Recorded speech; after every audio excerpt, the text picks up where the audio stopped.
I think the last time I filmed a workout was before I got pregnant, so it is time to film a workout. My workouts were not that different in the first trimester, about which we'll talk in a separate video. But today, I am 28 weeks in to the pregnancy, and we are going to do some deadlifts. Let's start. Let's warm up.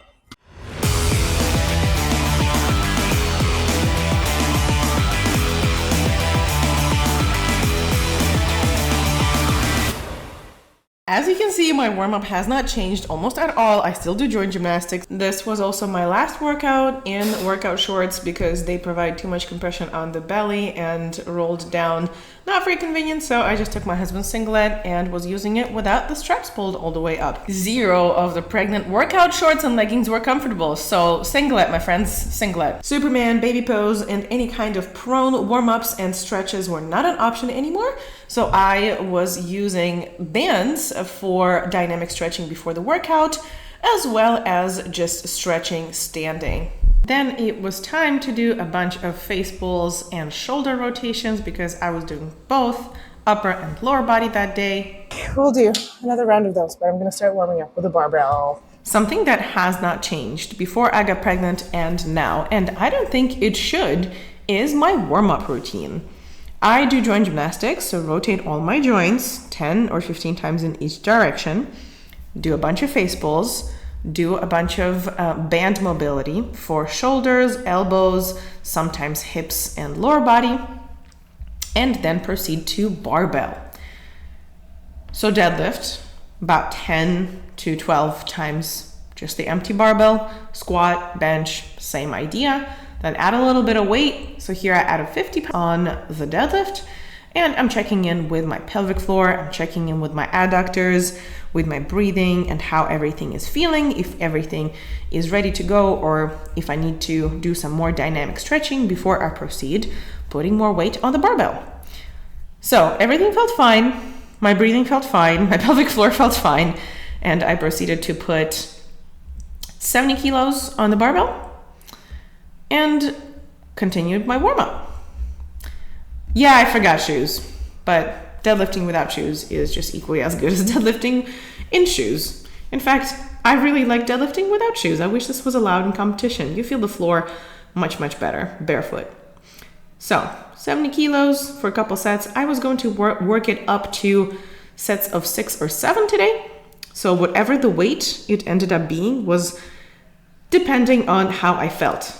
I really enjoyed lifting without any kind of specific program during my pregnancy. I would just usually go in order of decreasing the amount of reps. So 1 week I would deadlift sets of 6 or 7. Next week I would deadlift sets of 5 or 6, and then sets of 4 or 5, something like that. And I would try to count, but if I could do one less rep or one more rep, again, depending on how my body felt, I knew there was no meat in sight. I knew there was nothing set in stone. So everything was a little more lackadaisical, which honestly has been super enjoyable. It felt like a forgotten skill after I have been consistently on some kind of a program, probably since bodybuilding, with the exception of training at home during COVID, of course. Husband is deadlifting today as well. Look at him go. He's a conventional puller. And I feel like it's time to snag his deadlift straps because it is super sweaty in the gym and I do not want any chalk mixing with sweat on my palms, resulting in a catastrophe on the palms. Bars loaded, 100 kilos.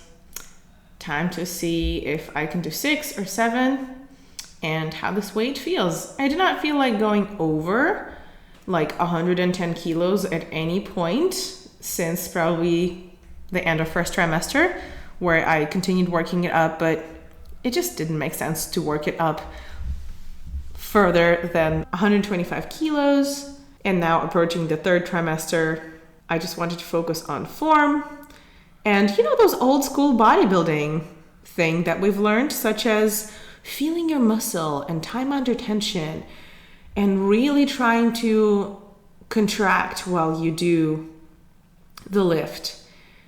I kind of forgot how this is done because in powerlifting, you just focus on good angles and finishing the lift with the maximum speed possible so you don't get exhausted during the negative portion of your movement.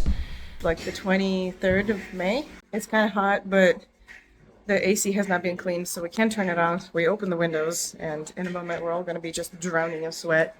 I really hate when my palms get sweaty, so I took some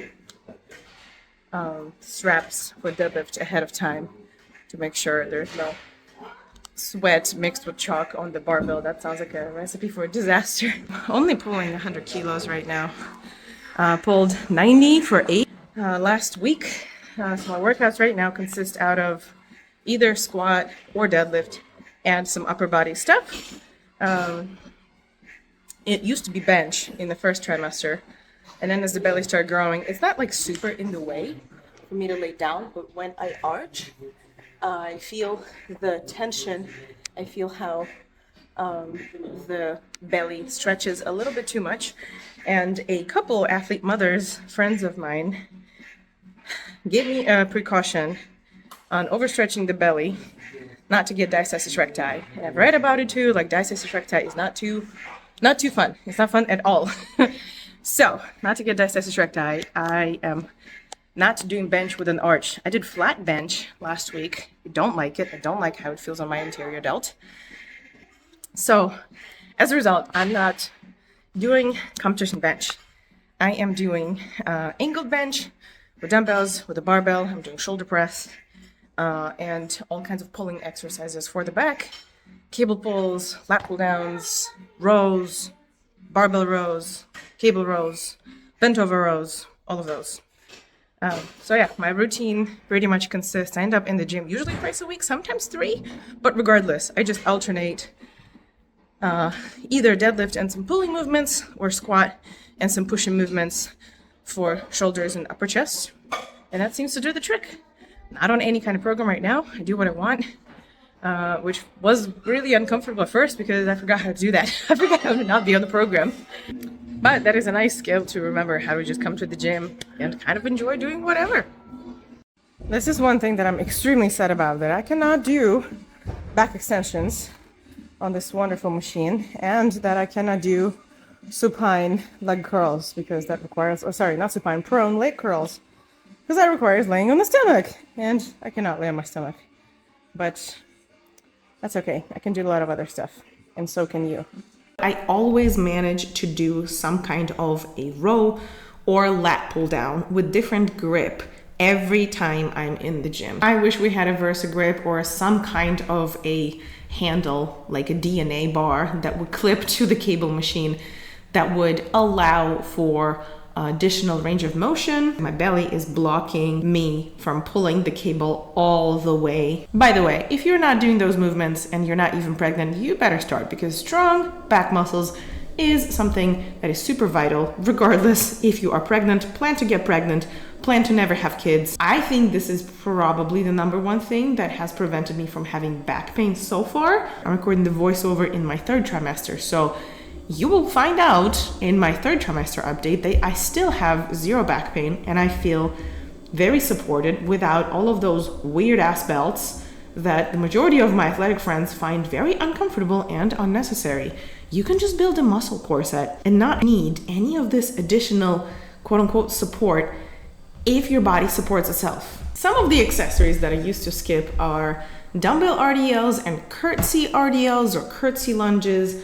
And man, do they light my ass on fire. Like, I do not have to take a lot of weight. I just have to really focus on muscle contraction, like I said, like back in my bodybuilding days. And that was kind of fun because I usually kind of ignore volume exercises that are meant for hypertrophy in my accessories. So, you know, if I don't feel like it's a great idea to do a ton of compound volume, I will do this and truly feel like I've had a great cardio and strength workout all in one. We've probably been in the gym for about 2 hours up till this point, so it was time to stretch quads and glutes and back and head home. If you have any questions about my pregnant workouts, feel free to drop them in the comments. Check out the links in the descriptions for high protein vegan infographics, my vegan powerlifter starter guide, or the courses that consist of my best practices of training at the house training at the gym, improving your body composition, and of course, apply for coaching if you are here for that one-on-one support in your strength training journey. Hugs, and I'll see you in the next video. Bye.